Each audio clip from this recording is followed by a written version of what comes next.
Venom's the fastest hardtop coupe. The Venom's the fastest convertible, drop top, target top. It's the world's fastest production car, built here in Sealy, Texas. We originally built the Venom because we wanted to be the fastest. With a twin turbo Viper with 1,000 horsepower, I thought, what's something that we could build with that 1,000 horsepower but with a lot less weight, like 2,000 pounds.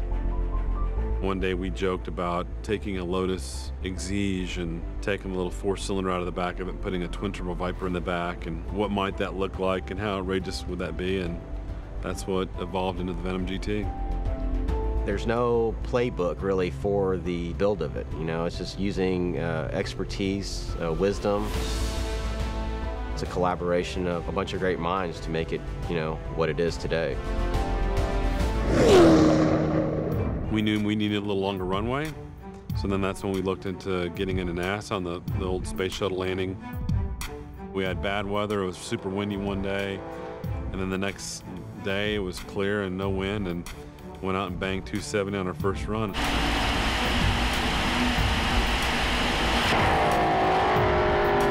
It's funny, kind of that day I was telling my guys, I'm like, you know, if we beat Bugatti's number, there's still that convertible number out there that they have. You know, on the 270 run, we knew that upwards 200 miles per hour, the downforce in the car was going to drop the car about an inch. We don't know how the top being off the car would affect it. How is the car going to handle? How is it going to react? We don't have a wind tunnel that we could test a vehicle, you know, at that speed. It was just basically, you know, John saying, hey, we won't know until we just do it.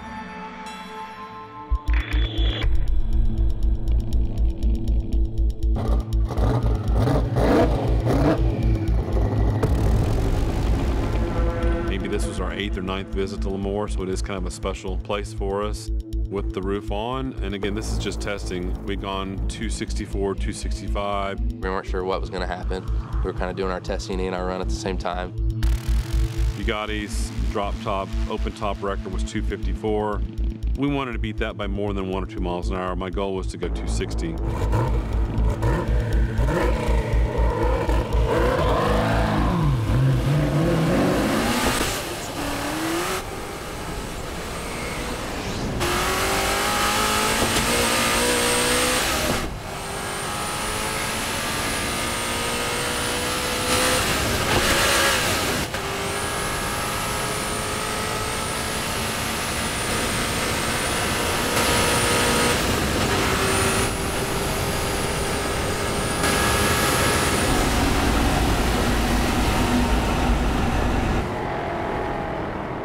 We got out, we made our first pass.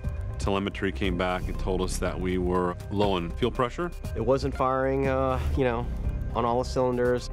We have the Venom has 3 fuel pumps. One of the fuel pumps was either not working or wasn't up to 100%. It was run on dyno here, ran great, and it gets there and it does that. As far as we can tell, the fuel pump went bad on site. You know, obviously we're at a naval air base, so it's not like I could put the car on the lift. We thought we needed to take the whole car apart and, you know, go over everything. I won't say panic mode, but, you know, you scratch your head. Do we have fuel pressure up to a certain point and then it drops, or is it consistently dropping? Once you pass about 20 pounds of boost, the pressure starts to taper off. 2 of the fuel pumps can certainly deliver enough fuel to give us the power that we need. So once we found out that we weren't going to be able to change the fuel pump, we were like, okay, how are we going to change calibration to be able to run on less boost and 2 fuel pumps? We had to improvise. We ended up actually changing the tune a bit and turning the power down a little bit. So what we ended up doing was lowering the commanded boost.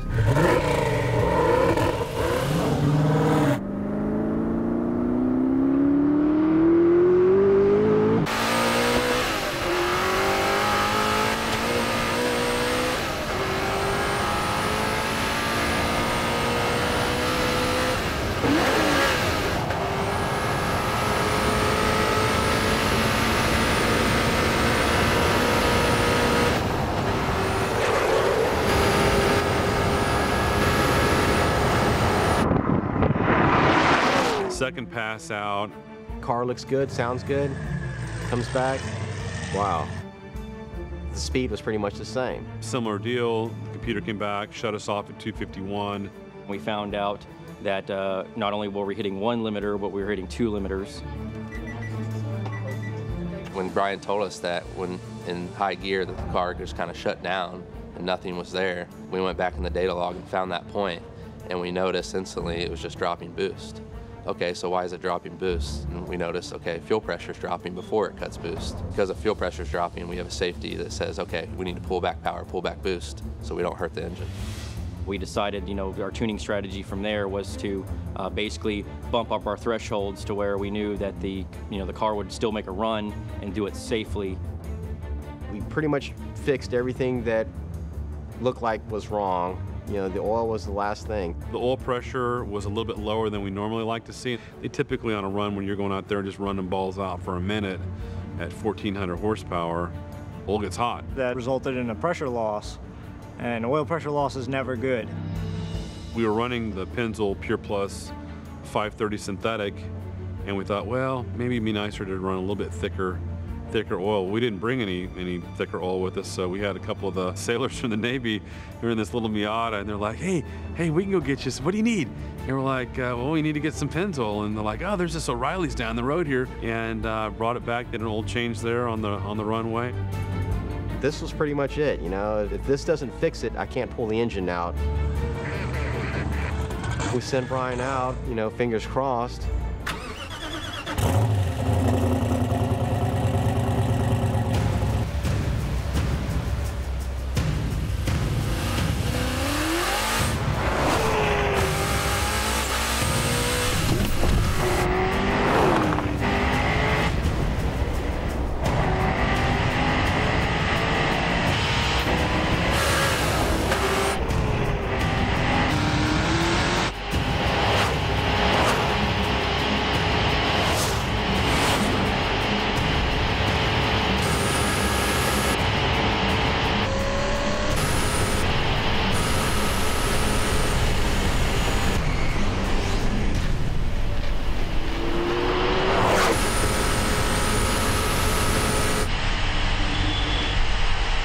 I could hear that he was hitting every gear, and it didn't sound like the car ever laid over or cut out.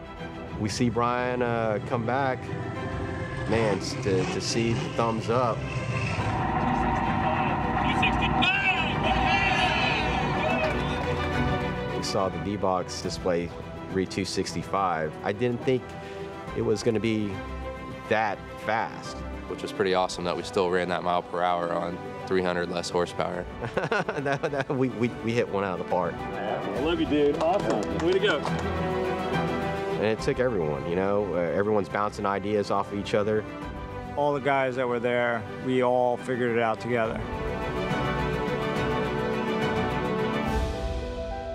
I was just curious to see how fast the Venom would run with the top off, so now we know. If you think this car is pretty amazing, you're probably going to be really blown away when the F5 comes out. The target's on our back. We're competing against the biggest and the best out there. We're still the same small shop from Sealy, Texas that's manufacturing this car that is out there beating all the big boys. We're driven by passion, and we know what we have, we know what we can do. The Venom GT, to me, is the classic David versus Goliath story.